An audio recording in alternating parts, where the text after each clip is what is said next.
Hi, I'm Annette, Hi, I'm John. and we just wanted to tell a little bit about our story.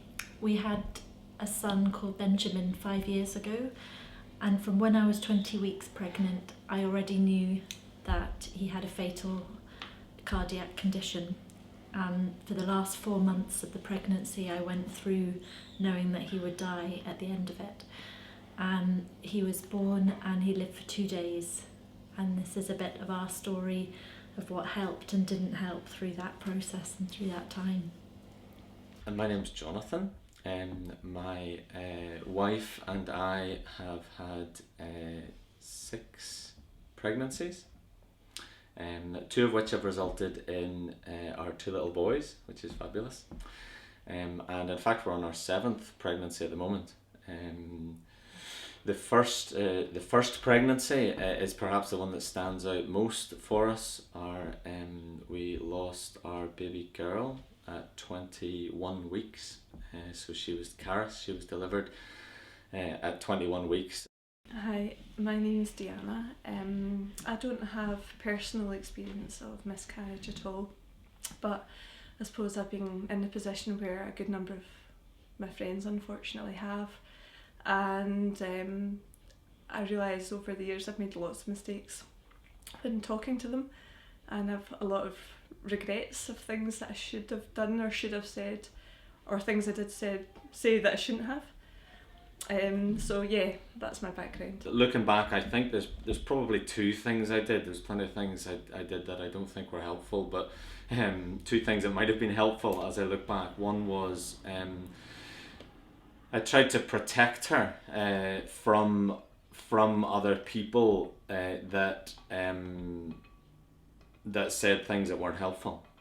So it's obviously really hard to predict, but I actually tried to, and some people did it out of ignorance or just not knowing what to say, kind of thing. And the other part, looking back, that actually I think served to comfort my wife in some way was grieving with her, revealing anguish from time to time. I'm probably quite emotionally, lots of things. I'm probably quite emotionally withdrawn, and wouldn't have shared probably, and any anguish would have been largely internalized, and that I think it helped when I wasn't like that, when Judith knew she wasn't on her own. We had a lot of very good friends at the time that this happened, and a lot of them offered great support and were encouraging and lived through the process with us. And some of the things that we found really helpful were people who just were there in a practical way and who realised that even the processing of this terrible news was such that we didn't have the energy to do anything else sometimes, so they would bring round meals or send cards and just show love in a lot of different ways. People are always wanting to help in what is obviously a very difficult situation, and people want to say the right thing and they want to bring comfort. But unfortunately, I think that people are faced with a situation which they're not used to, and quite often they'll say the wrong thing, or they'll try to offer advice or solutions in a situation where there are no solutions. So I certainly found that I was most helped by people just being there and acknowledging the difficulty of the situation. Some people said things that were really said in the best intention, like perhaps you'll have another child, or God's got something good that's going to come out of this. But when you're wading through grief and you're completely paralysed by it, that's of no comfort at all. You just need to know that everything that you express is normal, and you're not going to be hurried through the grieving process in any way. And I remember even talking to some Christian friends who, out of the best of intentions, were saying, well, you know, your boy is being looked after in heaven and so forth. And that was of no comfort whatsoever, because in a sense we wanted to look after our boy. And in fact the 2 days we had, we saw as a gift and a privilege. And in a sense, when you look back even on the Psalms, some of the most comforting ones are not the Psalms which have a happy ending, but are the ones where the the psalmist is crying out from a place of grief and distress and darkness, and being able to express that. And in the expression of the grief, there can be healing. I found one of the things that was not helpful when people said, well, why don't you go and get some counselling? It's not that I hadn't thought about it, but it's more, it made me feel as though I shouldn't be sharing the way I was, or I shouldn't be the way I was, or that somehow what I was expressing should be like made better in some way. You know, it was a long process, and I think that just acknowledging it and being there were the most helpful things.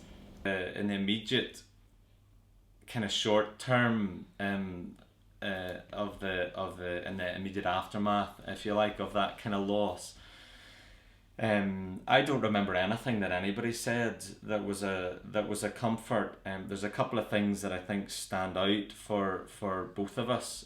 One of those is a good friend, a minister friend, came and visited us immediately afterwards. He was at the door, came in and gave us both an extended hug, and then came into our lounge and sat down, and I genuinely don't think he said anything.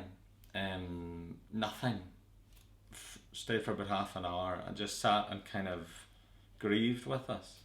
And my wife's reminded me of it too.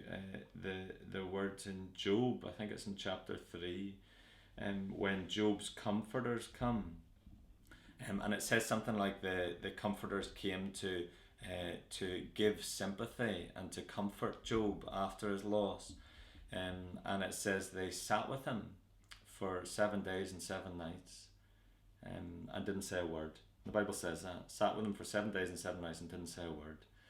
And everything went pear-shaped when they did say a word and when they opened their mouths. But I just thought that was pointed for us. And I think that's the thing, isn't it? When somebody tells you they've miscarried, your first reaction is your own shock and your own grief and your own upset, which is so wrong, because it's not your sadness. Yes, you're sad for your friend, but and massively so, but it's your own panic about your own feelings about how you might feel your friend by what you say, or what you don't say. It's your own panic about messing up or just putting your foot in it. Haven't we all just said something at one time that we wish we could just suck straight back in?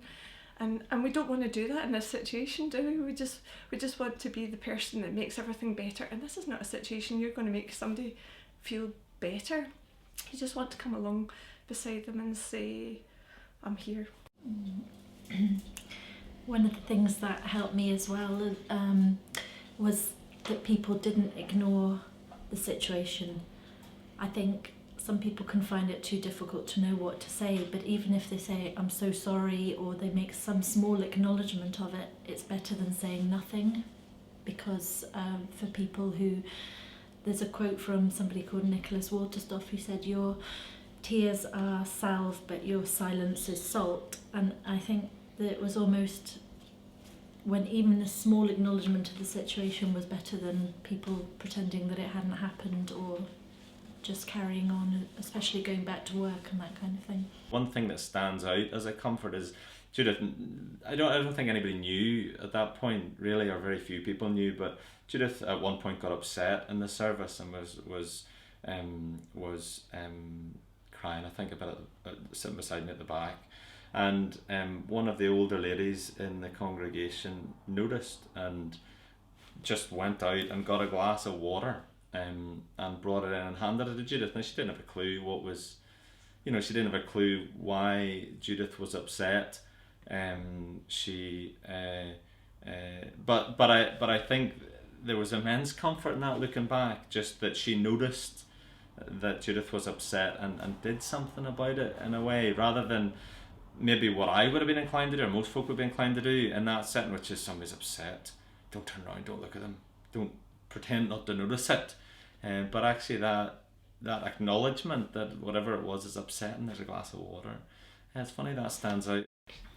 So some people may find themselves in the same situation as me, where they're expecting a baby at the same time as their friend is experiencing just the sadness of miscarriage, and I think that is a incredibly difficult thing, because there you are feeling like you've got everything and your friends just had the rug pulled from under their feet and they haven't got what you have. A healthy pregnancy where at the end of it they've got this lovely gift of life, and it's such a horrible sharp contrast where you feel like it's like one's going that way and one's going that way. And I think where I felt looking back on that, I really was challenged and I didn't address that with my friend. I didn't sit down and say I feel awful, I feel terrible about this, and I know this is hurting you too. And I just wish in hindsight I had had that conversation, because I think as well as being helpful to me, it would have enabled a conversation for my friend to express things about it. Yeah, so, and I'm sure there'll be many women in that situation who find that extraordinarily difficult.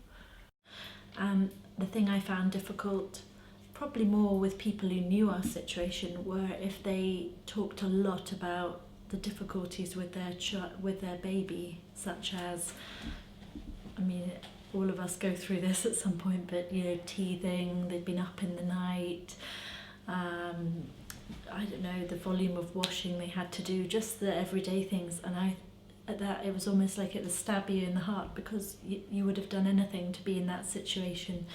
And having a baby and then having milk coming in, and it didn't just go away physically. You go through things for a long time, and people think because they don't see a baby that you're not experiencing postnatal sort of normal physical things. But I went back to work very soon after, and I had great colleagues, although it was a new job. But some people don't know how to confront a situation like this. And so I'd have some colleagues crossing the corridor when they saw me, and I knew I wasn't offended by this. I knew they were doing it because they wanted to say something and they didn't have anything to say. Some friends who really lived through with us, and even a year, 2 years down the line, remembered Benji's birthday and the anniversary of that time, which was within 2 days of birth and a death, and even gave us gifts at that time. And also some friends are really willing to, or really seem to want to, look at the photographs we had and to share the memories. And there were obviously every year, particularly at that time, I was looking at them myself and living that, and having a friend who just wanted to see the pictures. There'll be many contexts where parents have gone through something similar, where they don't have the memory of the child, of the live child. So looking back on it now, even despite the loss and the pain and the difficulty, we had 2 days with Benjamin, and we have memories, very good memories as a family from that time, and we have pictures, and I think that helps, and I think I just feel for parents who don't have that. It's okay to mention the child's name. In fact, I found that really helpful, that it wasn't just a random tragedy that had happened, but a person, and that person could be talked about in conversation. And when people mentioned Benjamin, they'd been thinking about Benji, had done something in memory of him. That really did help. So that was good, and that's okay. Mm-hmm. And I don't think it matters how close you think your friendship is to that person. Some people surprised me, and I made new friends through this time because people were not afraid to step into our grief. If you say something and your friend starts crying, you haven't caused those tears, they're already there. You've just permitted them, or at least allowed them to express that. They're already devastated, and the tears are not going to make anything any worse. I remember some friends, again going back to the Christian context, who were coming from quite a different place than I was at the time, and again their intentions were good, but they came from a perspective where they thought, if you have faith to believe, we're praying for his healing, we've heard that he's going to be healed. And for me it wasn't I never felt that.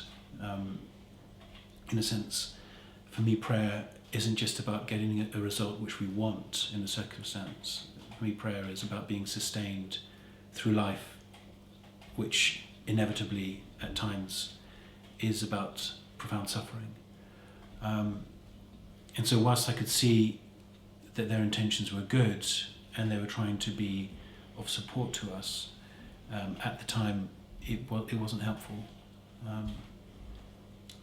because we very much felt that we had to face the situation as it was, and that we would be sustained through that, not because the situation would go away or would have some happy ending, but that we'd be sustained through it, which I think we were.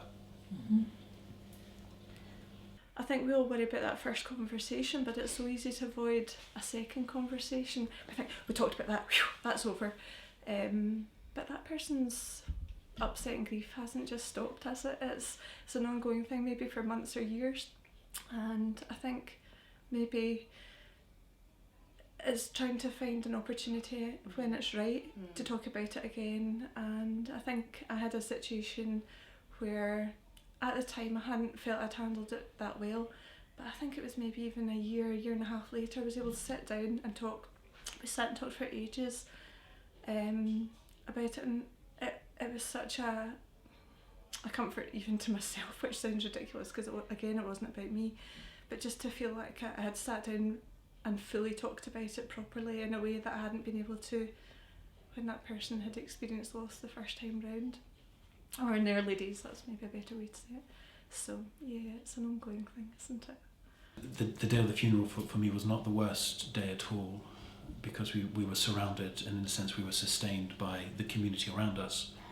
I think, for me, the real grief hit much later, because you kind of go into coping mechanism, you go back to work, you go back into the routines, you've got, in our case, other children to look after, and you just kind of function.